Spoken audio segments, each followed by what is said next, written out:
Hi everyone, good morning or good afternoon, depending on when you're watching this. Mrs. Curry Allen here, and I'm very excited to continue our countdown to the last day of school. And today we are going to talk all about the letter G, and we're going to talk about gratitude because gratitude starts with G. So again, it's the final countdown. We only have a few more weeks of school left until it's summer vacation. I know that it's felt like a little bit longer of a summer vacation this year, but we're really excited to be able to celebrate your accomplishments of finishing TK and kindergarten this year. So today we're going to talk about G, and of course, here we go. We've got our G for giraffe, our G for goose, and our G for guinea pig. Which one is your favorite? Go ahead and point to it. I think my favorite is the guinea pig. He's very, very cute, and I like his little teeth here. All right, before we get started with our gratitude today, we're gonna watch a very quick video about the letter G so that we can practice with our letters and sounds.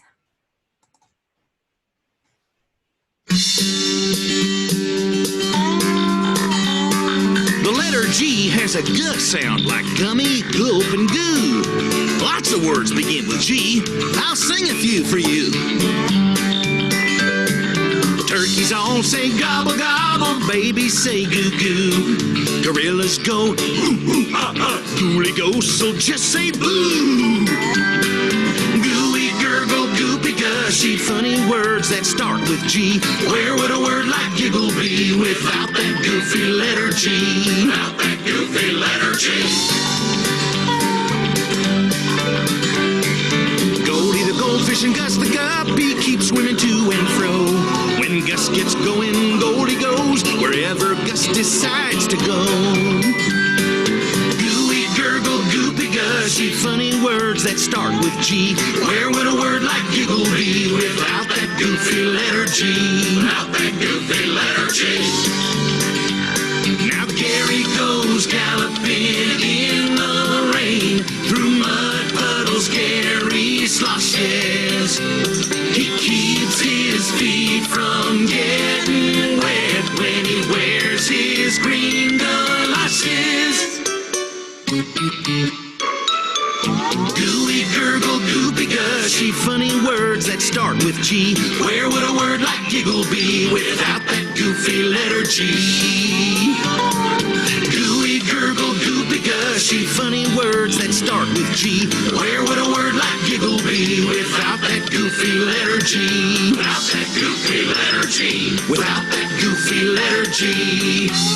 The letter that goes G. What was it again? Letter G.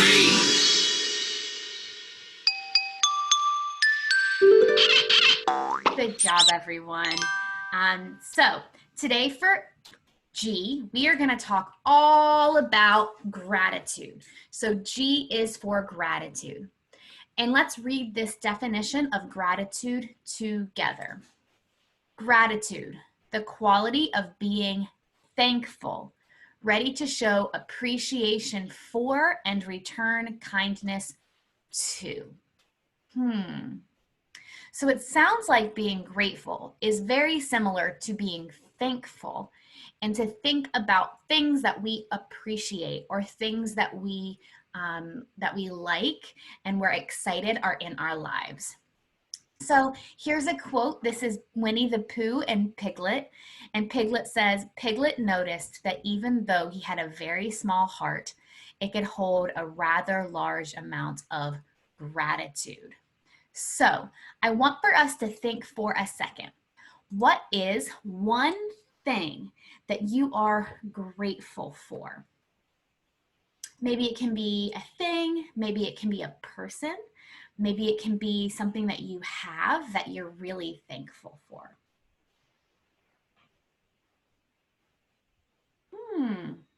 For me, something that I am very grateful for is I'm very grateful that I have a healthy body, that I am able to run and play and walk around because I'm healthy. Something that I'm also thankful for is cookies. I am so thankful for cookies because they make me very, very happy. Are you also thankful for cookies? If so, do your agree signal. If not, you can do your disagree signal. Very good. Okay, so we are going to continue today to talk about gratitude. So we're going to listen to a book, and this book is called The Last Stop on Market Street. And in this book, I want for you to think about this question. How did CJ, he's our main character, how did CJ learn to have an attitude of gratitude? Because whenever you have an attitude of gratitude, you're thankful, you're happy in your heart, and it makes you feel better when you're sad. So let's listen to the story and let's think about this question.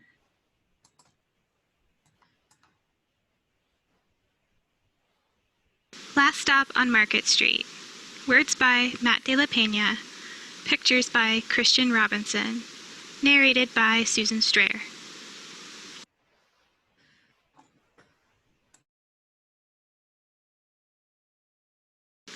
CJ pushed through the church doors, skipped down the steps. The outside air smelled like freedom, but it also smelled like rain, which freckled CJ's shirt and dripped down his nose.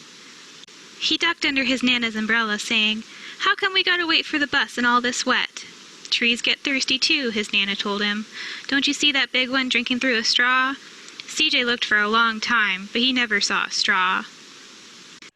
So let's think. What was one thing that his grandma made him realize was good about the rain? Yeah, he said that he was getting wet, and she said trees are thirsty too. So it's a good thing that the trees were getting water so that they could drink. So grandma was grateful for the rain so that the trees could get something to drink. Let's keep listening. From the bus stop, he watched water pool on flower petals, watched rain patter against the windshield of a nearby car. His friend Colby climbed in, gave CJ a wave, and drove off with his dad. "Nana, how come we don't got a car?" "Boy, what do you need a car for? We got a bus that breathes fire, and old Mr. Dennis who always has a trick for you." The bus creaked to a stop in front of them. It sighed and sagged, and the doors swung open. "What's that I see?" Mr. Dennis asked. He pulled a coin from behind CJ's ear, placed it in his palm. Nana laughed her deep laugh and pushed CJ along. So we have CJ, who at first was very sad that he didn't have a car. And then grandma shows him that he should be grateful that they have a bus and they have someone like Mr. Dennis who gives him a coin, and they always have fun on the bus. So they can be grateful that they have the bus. Let's keep listening. They sat right up front. The man across the way was tuning a guitar. An old woman with curlers had butterflies in a jar. Nana gave everyone a great big smile and a good afternoon. She made sure CJ did the same. The bus lurched forward and stopped, lurched forward and stopped. Nana hummed as she knit. "How come we always gotta go here after church?" CJ said. "Miguel and Colby never have to go anywhere." "I feel sorry for those boys," she told him. "They'll never get a chance to meet Bobo or the Sunglass Man, and I hear Trixie got herself a brand new hat." CJ stared out the window, feeling sorry for himself. He watched cars zip by on either side, watched a group of boys hop curbs on bikes. A man climbed aboard with a spotted dog. CJ gave up his seat. "How come that man can't see?" "Boy, what do you know about seeing?" Nana told him. "Some people watch the world with their ears." "That's a fact. Their noses, too," the man said, sniffing at the air. "That's a mighty fine perfume you're wearing today, ma'am." Nana squeezed the man's hand and laughed her deep laugh. So the man who was blind, he couldn't see. What was something that he was grateful for? That's right, his nose. He was grateful that he could watch the world with his ears or his nose. He said that he could sniff the air and he could smell grandma's perfume. So even though he couldn't see, he was grateful for his ears and for his nose. Two older boys got on next. CJ watched as they moved on by and stood in back. "Sure wish I had one of those," he said. Nana set down her knitting. "What for? You got the real live thing sitting across from you. Why don't you ask the man if he'll play us a song?" CJ didn't have to. The guitar player was already plucking strings and beginning to sing. "To feel the magic of music," the blind man whispered, "I like to close my eyes." Nana closed hers too. So did CJ and the spotted dog. And in the darkness, the rhythm lifted CJ out of the bus, out of the busy city. He saw sunset colors swirling over crashing waves, saw a family of hawks slicing through the sky, saw the old woman's butterflies dancing free in the light of the moon. CJ's chest grew full and he was lost in the sound, and the sound gave him the feeling of magic. So when CJ started to feel grateful, how did he learn to feel on the mood meter? Let's go back and look at his face here. So what color do we think that he's feeling on the mood meter because he learned to be grateful? Yeah, either green or yellow. See, he's got a little smile there. His arms are out like he's dancing. He's learned to be very happy and very grateful. So when you're grateful, it can make you feel better, can make you feel more pleasant. So it can help you get to yellow or green on the mood meter. The song ended and CJ opened his eyes. Everyone on the bus clapped, even the boys in the back. Nana glanced at the coin in CJ's palm. CJ dropped it in the man's hat. "Last stop on Market Street," Mr. Dennis called. CJ looked around as he stepped off the bus. Crumbling sidewalks and broken down doors, graffiti-tagged windows and boarded-up stores. He reached for his Nana's hand. "How come it's always so dirty over here?" She smiled and pointed to the sky. "Sometimes when you're surrounded by dirt, CJ, you're a better witness for what's beautiful." CJ saw the perfect rainbow arcing over their soup kitchen. He wondered how his Nana always found beautiful where he never even thought to look. He looked all around them again, at the bus rounding the corner out of sight, and the broken street lamps still lit up bright, and the stray cat shadows moving across the wall. When he spotted their familiar faces in the window, he said, "I'm glad we came." He thought his Nana might laugh her deep laugh, but she didn't. She patted him on the head and told him, "Me too, CJ. Now come on." So if we think about our question, how did CJ learn to have an attitude of gratitude? So what did he learn in this story? Let's think.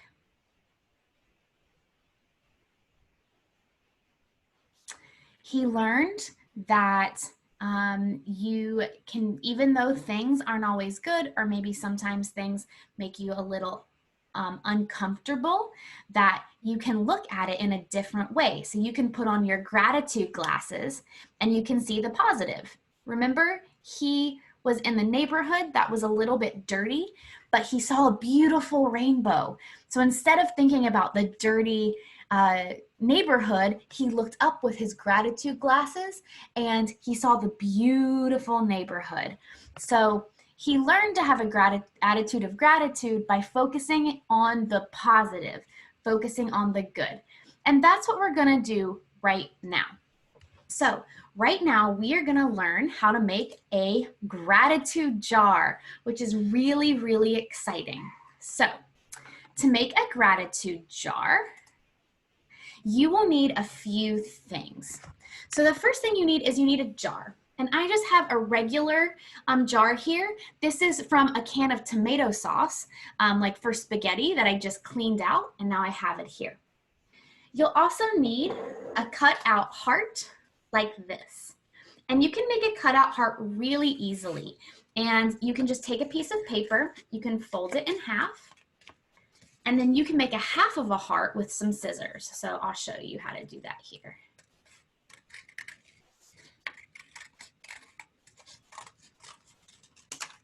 So look, I've got something like a teardrop shape, and then whoop, it's a heart. Okay, so you need a jar, you need a cutout heart, and I made a little hole in my heart, and you'll see why in just a second. And you'll also need string, little pieces of paper, and something to write with. So a pencil or a pen or a marker. So the first thing that we're gonna do, and I'm gonna show you my workspace here. The first thing that we're gonna do is we are gonna take our heart and we're gonna write gratitude jar on our heart so that we're labeling it, okay?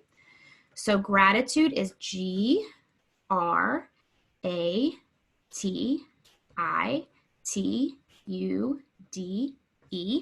So there's gratitude. You can't really see it in my picture, I'm sorry. Jar, J-A-R.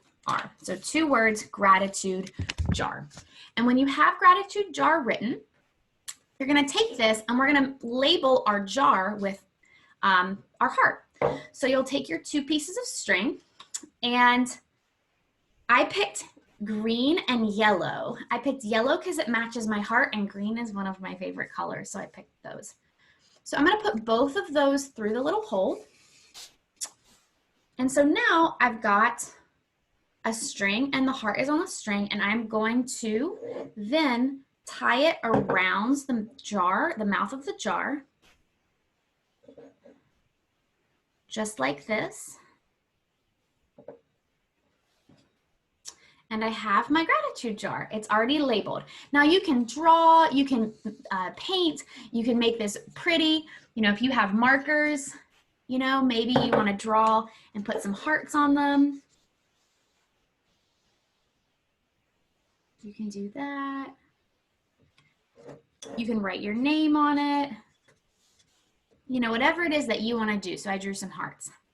The most important thing is that every single day on one of the pieces of paper, you write something that you're grateful for.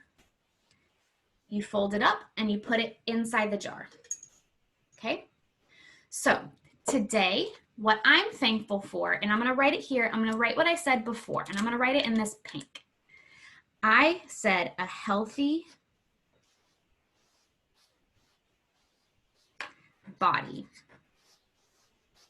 So I'm thankful that I have a healthy body. And so I am able to run and play, and I stayed healthy. I didn't get the coronavirus. I was very healthy. So I'm gonna put this here, I'm gonna fold it, and I'm gonna put it in my gratitude jar. Let's think of some other things that we might be grateful for. I know a lot of you all like this.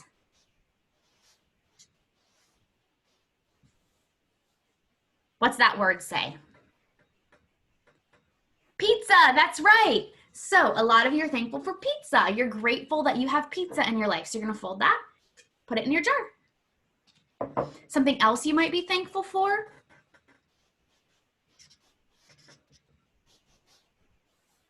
What's this word? It says family.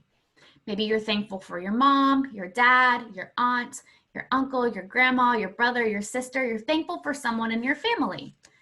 So we're gonna fold that and we're gonna put that in our jar. And I have one more slip just for practice, but you can make as many slips as you want, and you should be trying to make as many slips to go all the way up to the top of your jar. Another thing that you might be thankful for is you might be thankful for what's your favorite TV show, or what's your favorite game to play. So I know a lot of you like this.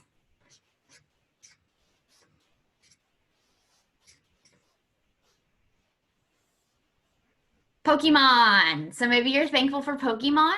If you want, you can even write the characters. Maybe you're thankful for Pikachu. Maybe you're thankful for someone else. And so you fold that and you put that in your gratitude jar. Now, once you have this, and you should put one of these in every single day so that you're thinking about gratitude. When you're feeling sad, when you're feeling maybe a little blue, maybe a little red, one thing you can do is you can shake it up. You can take one of your little slips out and be like, oh man, you know, I'm feeling really sad today, but one of these things will help me feel better. So I pull it out and I read pizza. Yeah, I love pizza so much. Pizza makes me feel really, really, really happy. And so gratitude has helped me feel better. So Make your gratitude jars, and then if you want, you can send some pictures to us of your gratitude jars, and we'll make sure to post them, and we'll make sure to tell you how amazing that they look. So thank you so much. We'll see you later. And remember, today is G for gratitude. Bye.